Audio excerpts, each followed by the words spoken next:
Eyewitness News begins with breaking news. It is a very busy morning here on Channel 3. We're on top of multiple breaking stories as you start your Monday. Good morning. I'm Tracy McCain. I'm Caitlin Duclo, and here's a breakdown of everything that we're following for you right now. More than 100,000 people in Waterbury waking up this morning without water after a major water main break there. Overnight, a person of interest in connection to a mass shooting at Brown University is released from custody. And we're also working to get updates here in connection to the death of director Rob Reiner. And we're bringing you the latest information here from a devastating mass shooting in Australia as well. All those stories in just a few minutes here. But first, we do want to turn to Scott Haney. It's a first alert weather day because it's pretty cold out there, and we're already seeing delays come in. Pretty is really an understatement. Cold is an understatement this morning. Yeah. It is so cold, ladies. You're supposed to say, how cold is it? How cold is it? I saw a turtle with a people neck sweater on. Today, Arctic air, a gusty wind. Old joke, new audience. Wind chill below 0. As we take a look at the temperatures, 7-11, grab a cup of coffee. You're going to need it. A hot cup of coffee. 7, 11, 12, 13, 14, 15s. Those are the actual temperatures, not with the wind chill. 24-hour change, anywhere from 15 to 20 degrees below where we were 24 hours ago. And these are the sustained winds, 13 to 15 miles an hour, with gusts to 24 miles an hour, 26 in Groton. This is what it feels like. 7 below in Salisbury, 2 below in Torrington, 2 below at Bradley, 1 below in Tolland, Willimantic, 1 above in Norwich, Groton, Chester, 5 in New Haven, right down to the shoreline. We've got very cold real feels. You got to bundle up. Today, daytime highs only climbing into the mid to upper 20s. We should be at 41. We're only going to be at 31 in New Haven. Everybody else is chillier than that. Throw in the wind, and it feels like it's in the teens today. Your 7-day forecast is next. It does include moderation, but a pretty big storm headed in our direction in the form of rain. When does that fall? I'll let you know coming up next. Kate, good morning. All right, good morning, Scott. Good morning, everyone. We're on top of a couple issues out there as you are starting your work week here. First alert to a crash in New Haven, 95 southbound between exits 47 and 46. The right and center lanes there are blocked off. We're dealing with a road closure because of a crash in New Hartford. This is along Route 219. That's Town Hill Road. That area closed by Litchfield Lane this morning. We're DOT telling us that there's a car into a pole.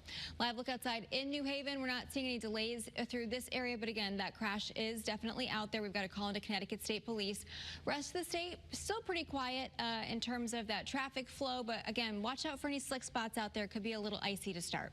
Let's quick check at your Connecticut Chevy First Alert traffic report driven by your Connecticut Chevy dealers. All right, we have team coverage this morning from Waterbury. People waking up to another day without running water. And it means today kids will stay home from school so crews can work to turn the water back on. A boil water advisory remains in place as well for thousands as crews are working to fix that water main break. Your reporter Anna Stansfield live near where the work is happening on Thomaston Avenue. So Anna, what are you seeing there this morning?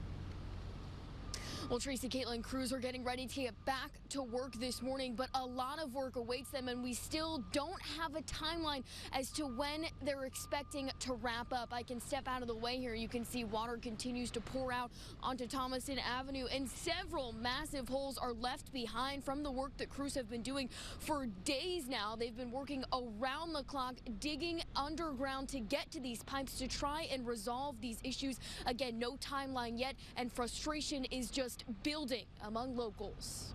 For days, more than 100,000 people have been without clean running water. Households are without drinking water. Some can't even shower or take a bath in their own home. Many restaurants across the city forced to shut down until repairs are made, missing out on crucial business during the holidays. Schools are also closed today. Repairs to the water main break not expected to be completed for several days. And as many families become desperate for water, they're doing what they can, even stopping at natural springs to fill up buckets over the weekend. We don't have no water, nothing coming through the pipes. Can't brush our teeth, take showers, so we have to come here, fill up, and then go back home.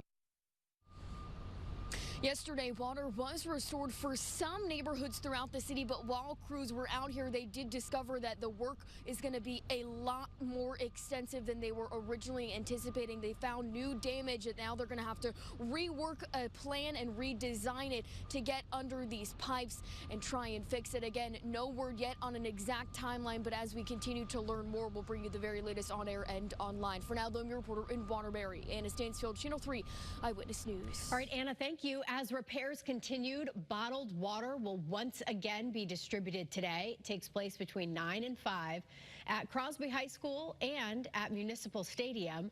The Home Depot on Bank Street also allowing people to help fill their buckets up for free, so you can go there to get water. You should bring your own bucket, though, if you can. It happens at 6 o'clock this morning. Your reporter, Sierra Jordan, will have more on the city's response to this outage in our next hour.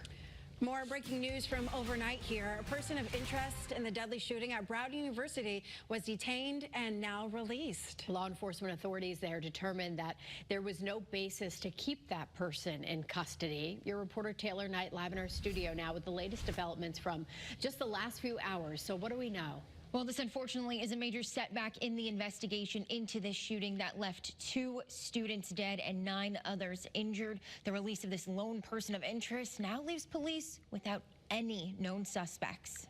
On Sunday morning, officials took a person of interest into custody at a Hampton Inn hotel in Coventry, Rhode Island, about 20 miles from Providence. That person was released just hours ago.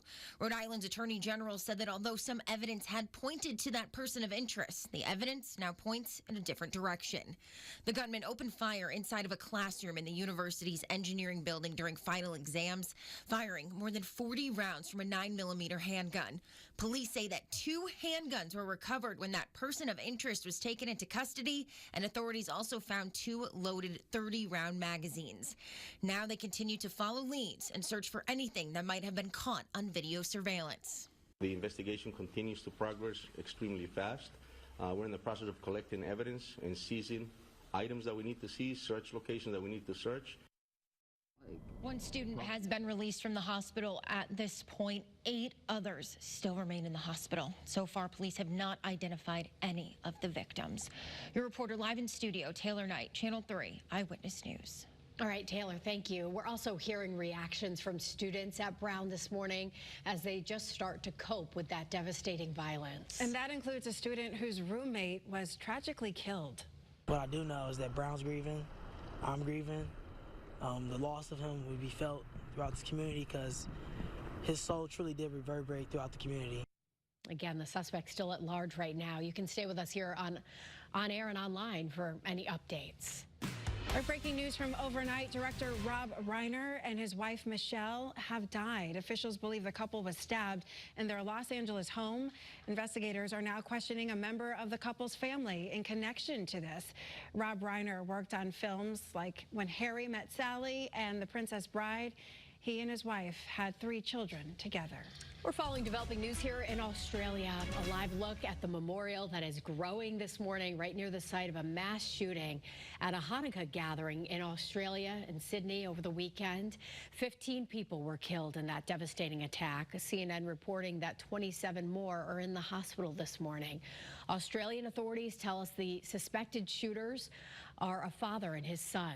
The father was killed and the son was hurt and is in the hospital. Australia's Prime Minister calls this an act of anti-Semitic terrorism. Today, he's pushing for stricter gun laws. And there's some new video out this morning as well, showing us the moments. Take a look when a bystander jumped into action to stop one of the gunmen. You can see it here. The bystander tackles the suspect, takes his weapon, and then points it at him until he backs away. Police tell us the shooters fired at people for 5 minutes without interruption. Well, happening now, our state's attorney general is